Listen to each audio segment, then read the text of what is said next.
Pemerintah menerbitkan PP nomor 26 tahun 2023 tentang pengelolaan hasil sedimentasi di laut yang ujungnya membuka keran ekspor pasir laut. Kebijakan ini ditentang banyak pihak demi berburu ekonomi jangka pendek namun mengorbankan kelestarian pesisir laut dan pulau kecil. Siapa untung dari penerbitan izin ekspor pasir laut ini? Kita akan membahasnya dengan narasumber yang sudah bergabung melalui sambungan Zoom. Ada staf khusus bidang komunikasi publik Kementerian Kelautan dan Perikanan Wahyu Muryadi. Selamat sore Mas Wahyu. Selamat sore Mas Wahyu. Ya, selamat sore. Dan manajer kampanye pesisir dan laut Walhi, Farid Ridwanudin. Selamat sore Mas Farid. Selamat sore Mbak, selamat Hari Pancasila. Oke, saya mau ke Mas Wahyu terlebih dahulu. Mas Wahyu, Menteri KKP Pak Trenggono mengatakan dalam konferensi pers bahwa pasir laut yang dikeruk diutamakan untuk kepentingan dalam negeri, mendukung reklamasi, pembangunan IKN dan infrastruktur. Tapi di pasal 9 itu kan ada aturan di ayat terakhir ya. Kalau memang untuk kebutuhan dalam negeri, kenapa mesti diperbolehkan untuk ekspor? Ini yang diatur dalam pasal 9 tadi, ayat terakhir. Ya, apa namanya, di dalam pasal itu kalau kita cermati memang tujuan utamanya adalah bukan ekspor, tapi untuk memenuhi kebutuhan domestik.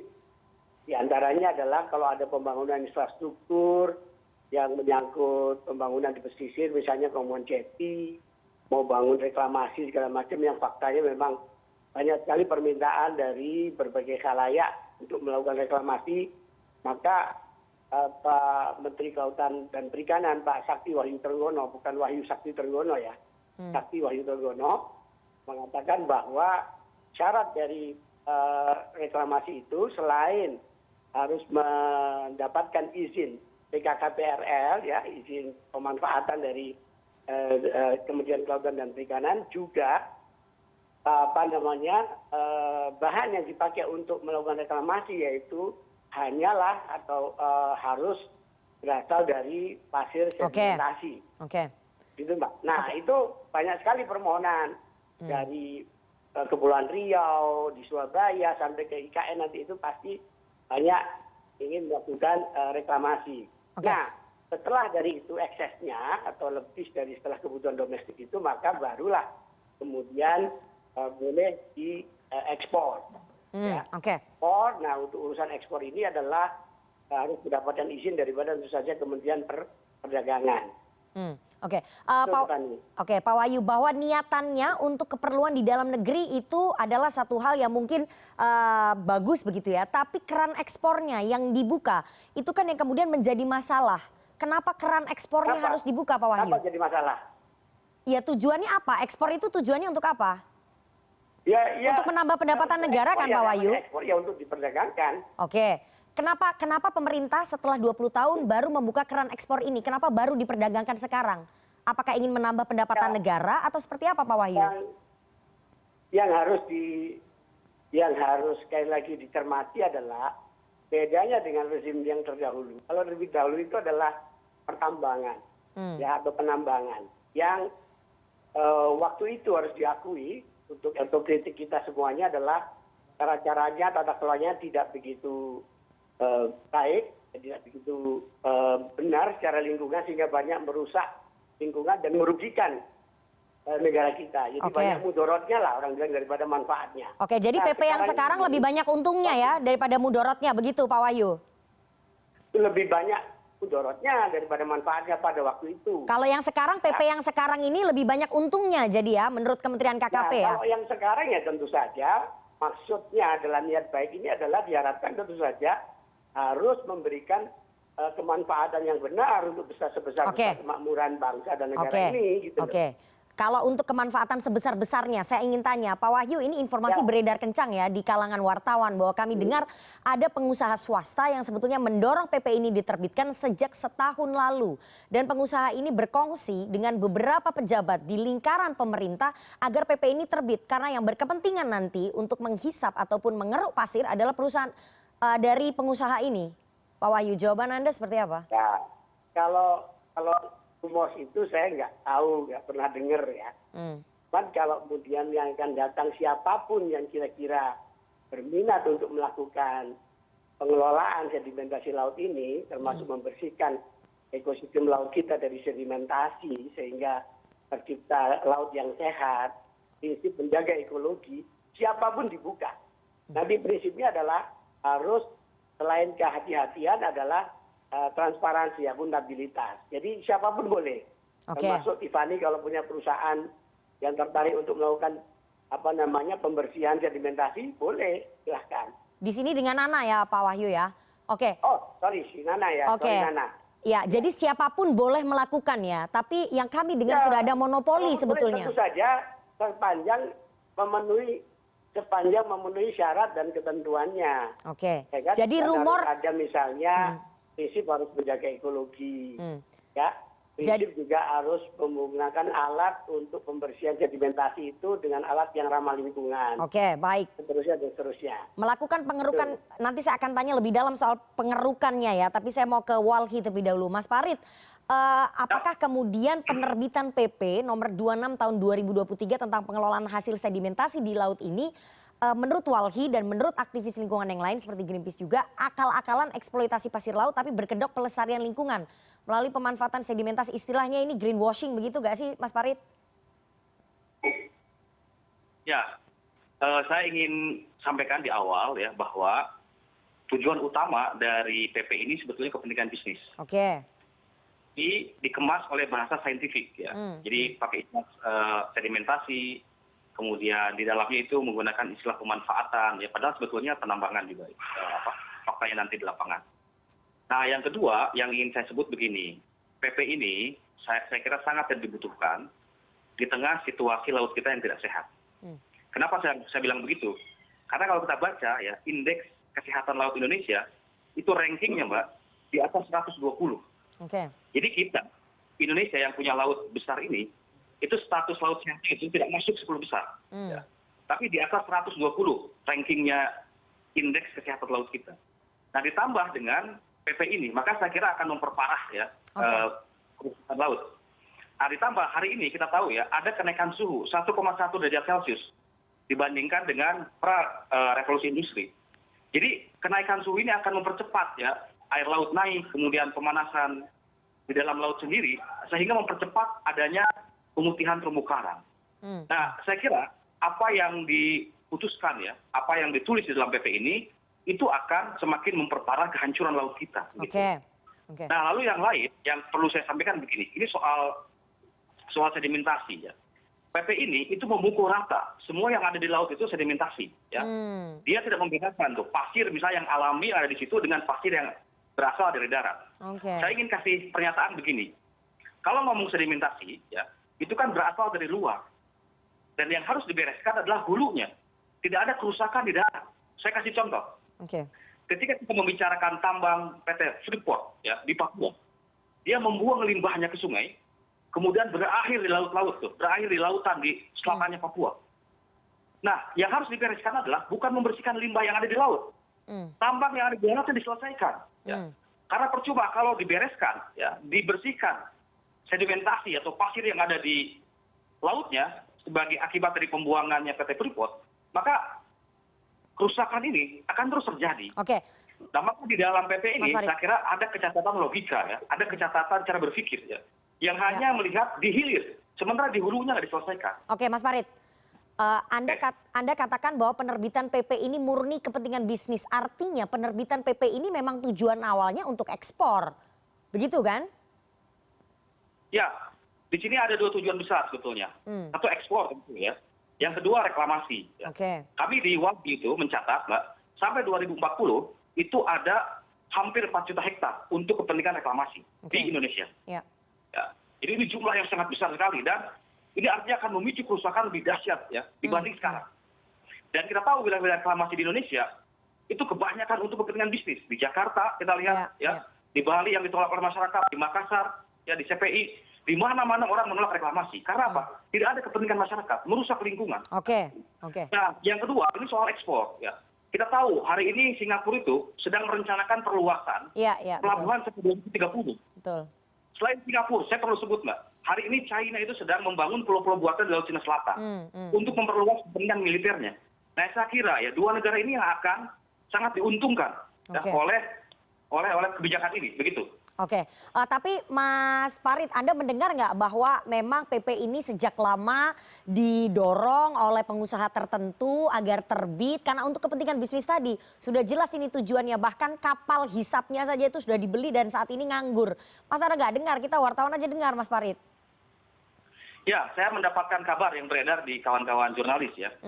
Ada pengusaha ya yang juga sangat berkepentingan dengan kebijakan yang melegalkan tambang pasir ini. Oke. Di antaranya pengusaha yang sangat berkepentingan untuk reklamasi Teluk Benoa di Bali ya. Oke. Dan pasirnya ngambil dari Lombok Timur.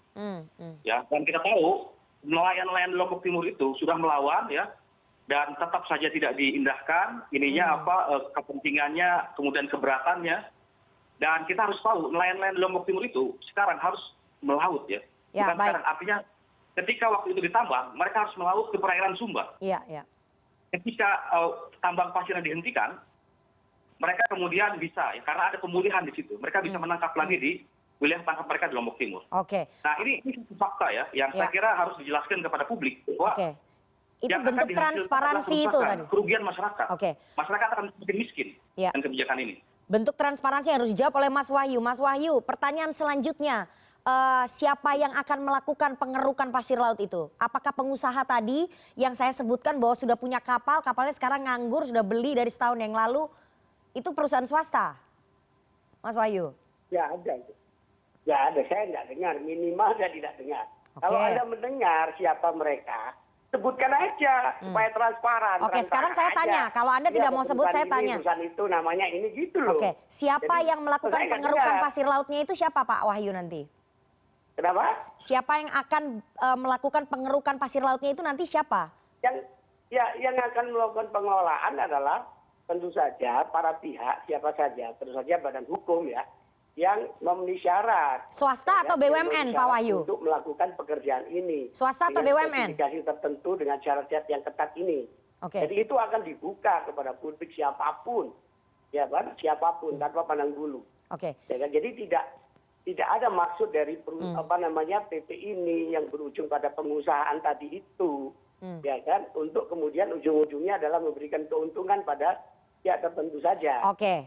Dari Kementerian KKP, saya balik nih pertanyaannya Pak Wahyu. Dari Kementerian KKP yang punya otoritas ya, lebih pengen yang melakukan pengerukan pasir laut ini perusahaan swasta atau perusahaan BUMN. Kalau perusahaan BUMN keuntungannya 100% akan dinikmati oleh negara. Tapi kalau perusahaan swasta, maka swasta itu yang akan mendapatkan keuntungan. Saya tanya Kementerian KKP lebih preferensinya kemana? Ya pada siapa saja, tidak secara spesifik disebutkan nih harus Berarti kepada swasta BUMN boleh ya? atau kepada BUMS Oke. yang milik swasta. Jadi siapa saja yang memang memenuhi kualifikasi pekerjaan tersebut dengan alat-alat yang untuk pengelolaan dari pembersihan pasir laut itu atau sedimentasi dari pasir laut dengan pasir lautnya itu Oke. yang ramah lingkungan. Oke. Ya kan? Jadi terbuka untuk siapapun. Ya kan? Jadi tidak ada preferensi ataupun juga itikat untuk kemudian menguntungkan atau memberikan kekhususan atau fasilitas spesial kepada satu perusahaan tertentu, nggak ada. Oke, termasuk padahal prioritasnya mungkin kepada BUMN, MinID gitu nggak ya, Pak Wahyu ya?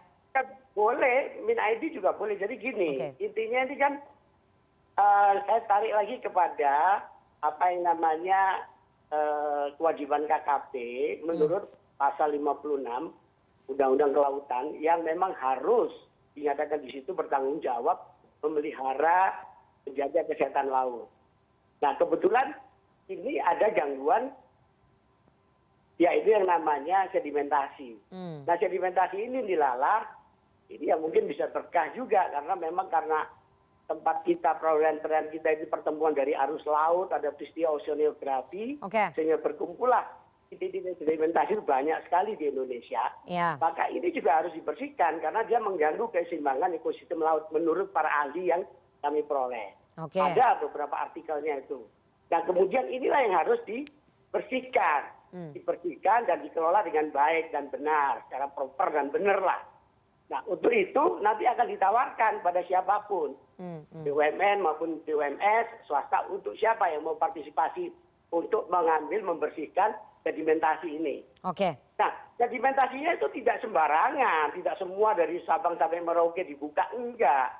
Nanti itulah ditentukan oleh tim kajian yang terdiri dari para pihak, para pakar yang sangat kredibel untuk menentukan mana. Mungkin kali itu yang pertama cukup 1 titik atau 2 titik saja. Nah, begitu ada approval dari mereka, termasuk dari perguruan tinggi, bahkan Pak Menteri kemarin mengundang juga kalau LSM berminat silahkan. Spesifik menyebut Greenpeace, Walhi boleh, monggo kalau mau masuk. Ini sifatnya adalah penawaran saja, kalau nggak mau ya nggak apa-apa. Ya kan? Nah kemudian tadi dari situ setelah ada approval dari tim kajian ini, barulah kemudian izin itu diberikan.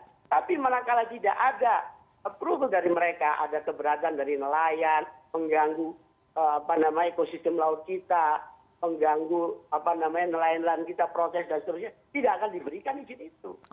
Hanya tidak disebarluaskan hantam kromo semuanya mau disikat, enggak. Mungkin 1-2 titik. Setelah dari situ diambil kemudian, nah siapa yang ngambil itu tidak dibayar oleh negara, ya kan? Yang bayar negara itu membayarnya ya melalui cara mereka menjual hasil sedimentasi itu, yang termasuk di dalamnya material yang terkandung adalah pasir laut.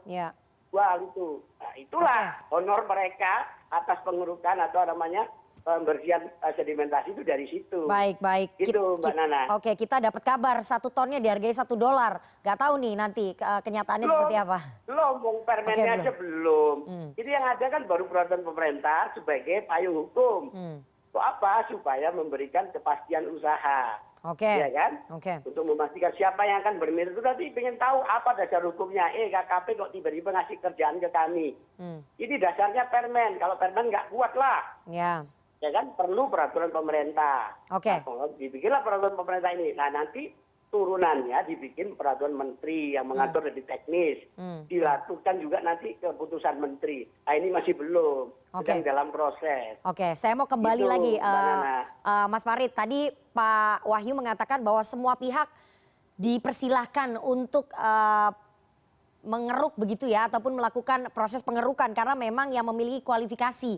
Tapi katakanlah ya, keran ekspor ini dibuka, menurut Walhi siapa yang berhak melakukan pengerukan, kemudian monopoli penjualan? Menurut Walhi apakah... Nggak ada monopoli penjualan ya. Nggak ada monopoli, itu keliru istilah Anda itu. Jadi dibuka seluas-luasnya banyak perusahaan ya, tidak lewat satu perusahaan ya. Nanti kalau misalnya memenuhi syarat, misalnya dianggap 1 titik ini ada 1-2 pihak, ya sudah itu. Jadi tidak boleh monopoli. Itu melanggar hukum. Tidak boleh monopoli. Nanti saya akan tanya soal monopoli dan harga. Saya garanti itu. Mas Farid, harusnya perusahaan pemerintah melalui BUMN atau bisa diserahkan kepada swasta? Gini, saya tidak akan menjawab di situ. Saya ingin cerita.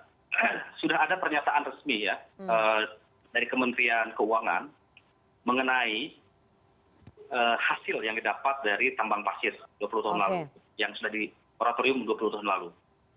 Dan menurut Kementerian Keuangan itu hasilnya tidak gede-gede amat untuk negara.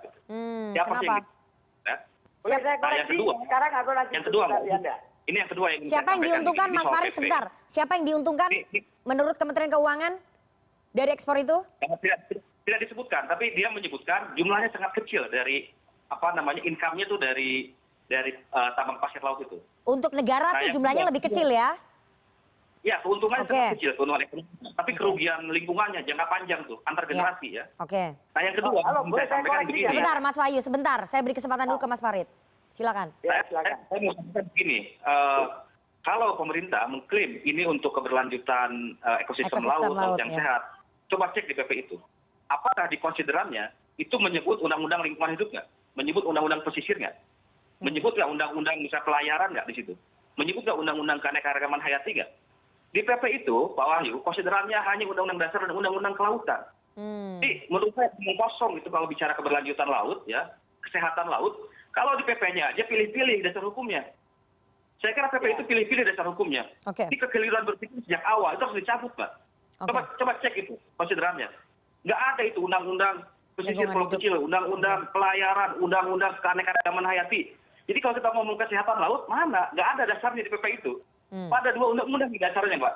Jadi menurut saya ini udah harus dicabut lah. Ini udah nggak ada lagi argumentasi lah. Oke, silakan Mas Wahyu, bahwa income negara ini kecil sekali dari ekspor pasir laut itu disebutkan oleh Kementerian Keuangan, dan tadi landasan hukumnya itu nggak jelas. Saya koreksi ya, itu halo Nana. Ya, silakan. Itu bukan pendapat resmi Kementerian Keuangan.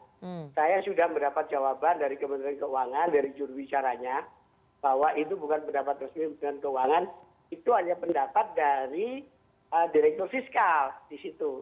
Yang, ini ironisnya, dia nggak tahu. Ini belum diapa-apakan, belum ditentukan tarifnya. Tarif itu nanti diatur dalam Permen Kepmen, Menteri. Kalau ini belum kok udah tahu bahwa itu kecil gimana sih? Ya kan? Terus kemudian tidak menyatakan sekali itu urusan soal kebijakan lingkungan nggak ngomong. Itu pengalaman. Masa orang 20 tahun lalu ketika di lingkungan ngerti apa?